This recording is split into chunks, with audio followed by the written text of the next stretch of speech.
So, magandang gabi po. Madaling araw na pala, so may kasama tayong pogi. Yung girlfriend ko na lang po. Angela. Alam kita, Angela. So, pumunta to pong batang to at age of 21. So, na problema po yung parents ito. Para naman po, totoo talaga yung mangyari. So, tatay, bakit niyo po siya sa amin dinala? Ano po problema?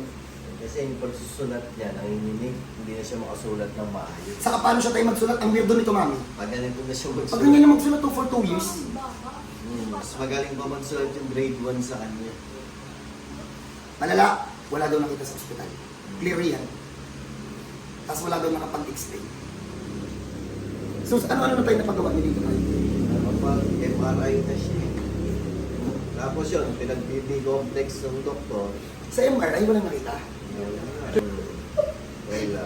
Kaya yun, Magaling yung MRI. hindi ko naman talaga. Hindi ko naman talaga. Hindi na ako nagtingin sa presyo eh. So, ginasusan mo na pala to. Ano ba po? Kaming ano na siya, papa-orto na siya, nakakso ng B-complex. Kailangan pa ba i-complex? Hindi na. So, papakita natin sa kanya. Siyempre, for 2 years daw, hindi daw nakahawak ng ganyan ng ballpen yung bag. Yan o.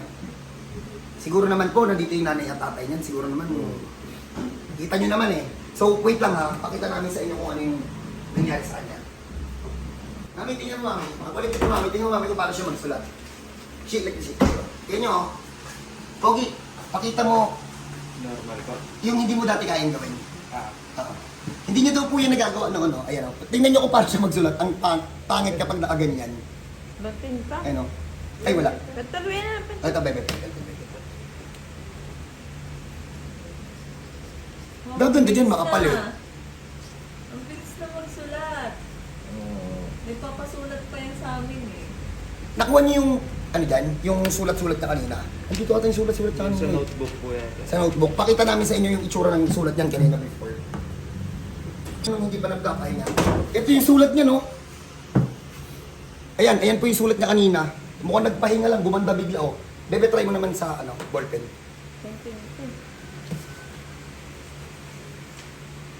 Teka lang, ano tayo ng pinta para may copy.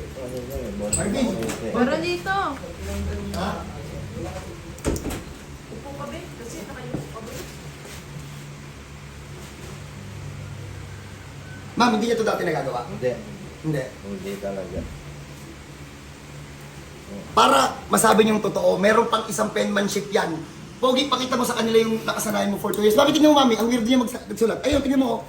Ayun sinasabi ng tatay, oh. Ayun, sanay na sanay din magsulat ng ganyan, oh. Ganda nga magsulat. Sino ang ulo parehas yung sulat mo pag nakaganon. Pero ito po yung sulat niya kanina, tinesting po namin. Ayan, oh. Nung hindi pa po naaayos. Pero ang malupit kasi dyan, Pogi, upo ka dito, Pogi. Yayabangan ko na kayo. Ha? Di ba nagawa namin ng paraan? Ito yung malupit. Pogi, masakit yung hilot, hindi. Hindi po. Paano nangyari yon? Tapos nahanap namin yung sakit. Uulitin ko po ha, naka-MRI po itong kaharap namin. Andito po yung nanay at tatay. Naririnig nyo naman siguro yung kwento ng nanay na kung problema na. Kung may ganito kayong case, tatay, ano daw tawag sa sakit nito? Hindi rin nasabi. Tatay. Hindi talaga matukoy. Sabi stress. Stress lang sa school. Ano, pinapunta natin dito sa hilot, wala yung stress tanggal yung bigla. So hindi ko na po may papakita, nakita nyo naman po yung penmanship. If ever po na may ganito kayong case, sabihin ko na sa inyo bakit nahihirapan siya magsulat. Namanhid yung kamay na walang lakas for 2 years.